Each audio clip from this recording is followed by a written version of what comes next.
Hello, everybody. Welcome back to my mukbang channel. Anyways, I was just laughing, but yeah. Um, today, today. Damn, that got me that from somebody.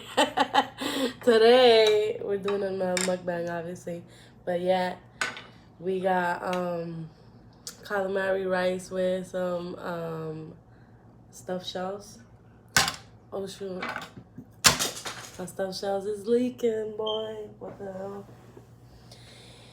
And today we got some Coca-Cola. Not sponsored, by the way, obviously. But yeah, I made calamari rice, which is like jumbo shrimp. Wait, is not shrimp, is squid. Squid with its ink, which is what's giving it the nice brown color. But yeah, let's dig in. Oh, and today we're gonna talk about some scary legends. Well, I'm gonna talk about a scary legend. He's gonna give you a scary story or a scary dream that he had. But I want to take I want to take my first bite. And you guys know I love rice. Mmm. Mmm. Great. Let's pour out some soda. Ooh. Ooh.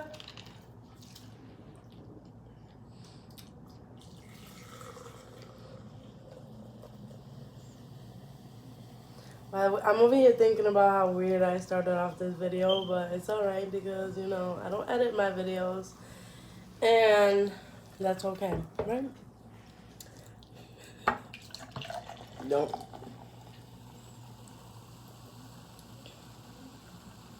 What happened? Don't like. By the way, anybody that's new and hasn't watched my previous videos, this is Johnny. And he's my 14-year-old son. Soon he's going to be 15 next month. So, yeah. Yeah, I wish him a happy birthday on November 14th, okay? That's why I'm gonna do a video on my PlayStation. You gonna do a video? Yeah. Okay. So, wait, what type of video? Like gaming. Yeah, he does gaming videos. I don't know what game though. I forgot to do my other game I had to do today. I mean, yeah, today or tomorrow. I could do it on my birthday then. So, yeah, this is what it looks like. I have like this. Hold on. I'm trying to get my my stuff together. Listen, I'm trying to get my stuff together. Eventually, you're gonna see my food being displayed on things like it's gonna be awesome. Like you're gonna see the whole display, all on camera for everybody to see. But for now, this is what I got to work with. Anyways, so let's get into this legend, shall we?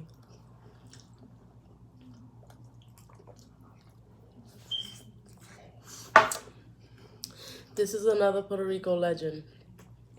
And I might add to it because I know things that happen to people personally, but that's probably another video. But let's talk about what legend I'm gonna tell today.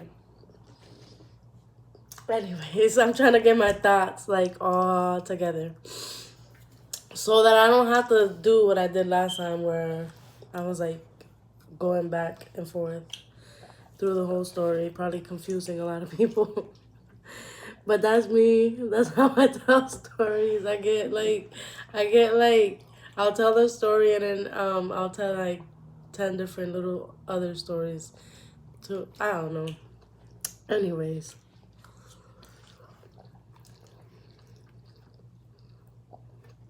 See, it has like squid pieces. That right there is that squid. You can't tell because it blends in with the fork. I like squid. I should have bought some hot sauce. When we had hot sauce. Expired. It sounded like I said brat. I mean bought, but I meant brat. It's in the fridge. Should I get it? No. I'm already making a mess. It has a lot of good flavor to it. Okay. It's hot. So that means I'm gonna tell my story. Anyways, growing up, I used to hear this legend about this is another Catholic legend, I think. Like I don't know who made these legends up. I don't know if they really happen. All I know is that they happen in Puerto Rico, right? And that's where I heard it from. And according to who told me this story, this used to be in the history books in Puerto Rico. Anyways.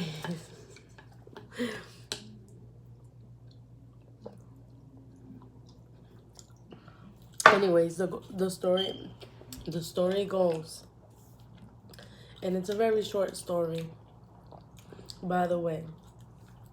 So the story goes that there was a man who worked every single day, and he would always go over the bridge, go to work, and every night he would go to the bar, have some drinks, and then go back home. And he would have to cross over that bridge to go home. So one night, very late at night, he actually stayed at the bar, longer than what he usually does, which was all the way until closing. And at that point, he was very drunk. So he gets on his horse and he starts heading the way towards his house. Then when he reaches the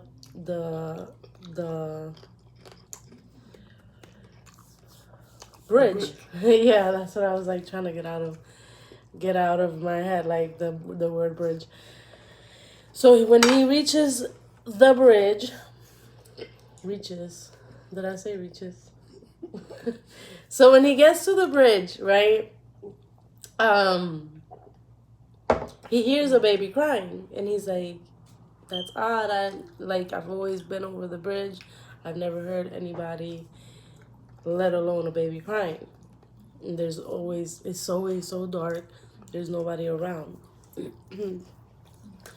This is before cars and stuff were invented. So you could imagine it was pitch black outside, and he hears the baby crying. So he's like listening for the baby cry. And he stops his horse and he gets off. And he listens again. And he hears the baby crying. But at this point, it sounds like it's under the bridge. So he walks over to the edge of the bridge, and the baby cries get louder and louder. So he decides to climb down. Like, you know how bridges are, they have the middle, and then at the edges is like a hill going down, So he goes to the edge of the bridge because he hears a baby under the bridge. So he starts walking down. And as he's walking down, the cries get louder and louder. Finally, he reaches to the baby. He reaches where the baby's at, and he picks up the baby. And the baby continues to cry. And he says, maybe the baby's thirsty, so he tries to give it water. He doesn't have a bottle, so he drips the water inside the mouth and stuff like that, and then the baby continues to cry. So he's like, maybe the baby's hungry. So he grabs a piece of bread that he had in his pocket, and he goes to wet it. And the baby goes, you don't have to wet the bread. I have teeth. And he smiles. And he drops the baby. He runs. He gets on his horse and rides away. And he doesn't ever go back over that bridge at that time ever again.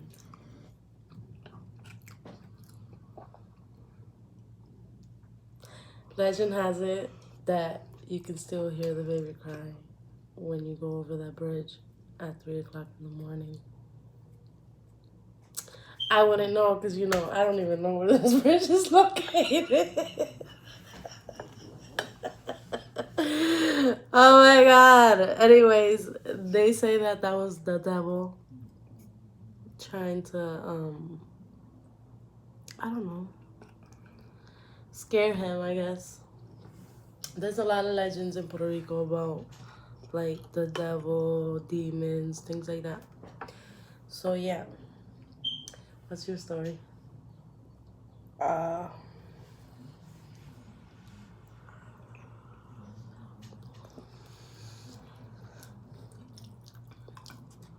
don't remember it? I remember it.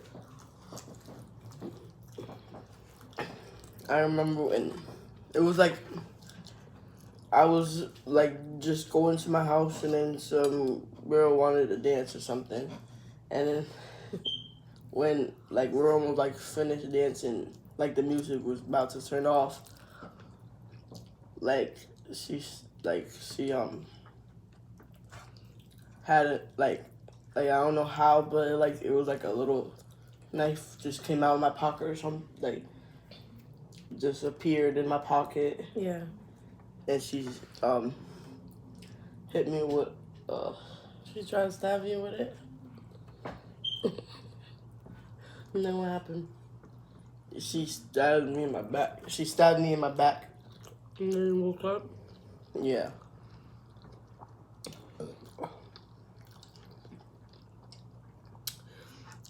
Do you have any stories like growing up that were scary that you heard? Like rumors? No. Like a scary story. A scary book, a scary story you might have heard in school. No, maybe like when I got scared of Michael Jackson and the zombies. Really? I don't know. I don't got that much blood. I always wondered, right? Do you know what a time portal is? Yeah. It puts you to the time to time. Mm-hmm. What time Do you wanna believe go? that time portals are real? No. No? Why? Why do you think they're not real? Because Do you believe in like dimensions, different dimensions? if they were real, I Like, would. guys, I'm not flicking y'all up. My nails falling off. If I had. I had to add that in there because it's like out there. If I knew about that, I would have try to grab it and go try to Go somewhere. go to like a different. What if time portals don't work the way you think they work in the cartoons and movies? What if a time portal Don't you have to press a button? No. What if a time portal? You're talking about time traveling. That's different. What if a time portal, right? You couldn't even tell what it is. Don't you have to like think about it where you want to go, and it would like. No.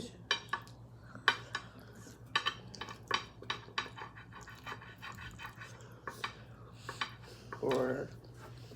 I know somebody that's been in a time portal. Who?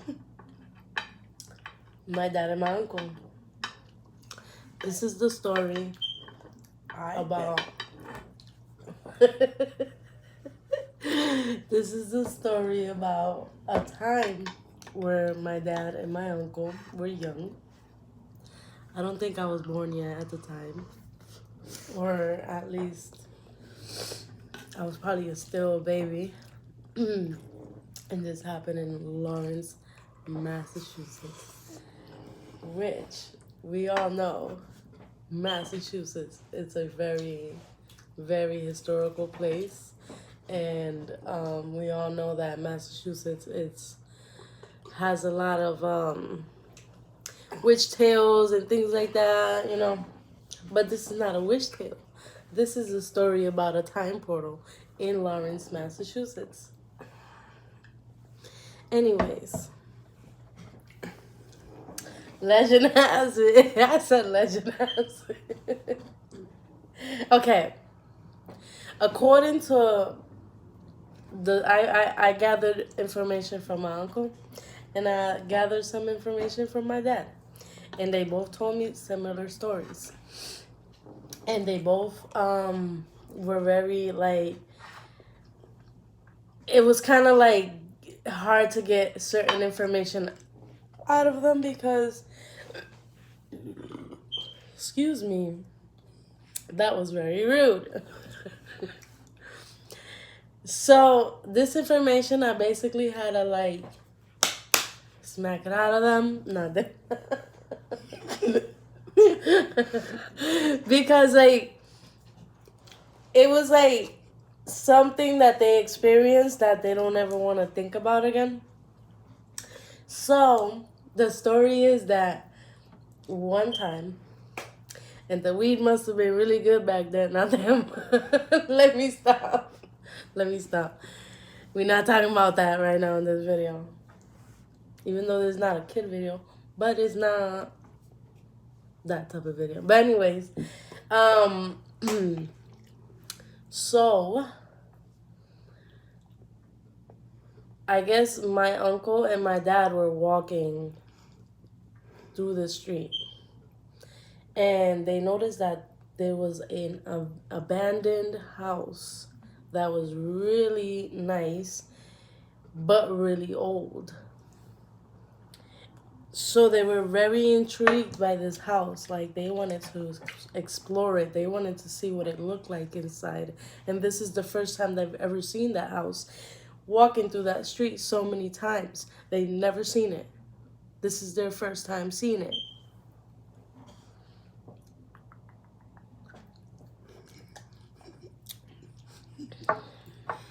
By the way, let me just tell that part of the story when I get there. So they decide, let's explore this house. There's nobody living there. There's cars outside. You could tell they've been there for years.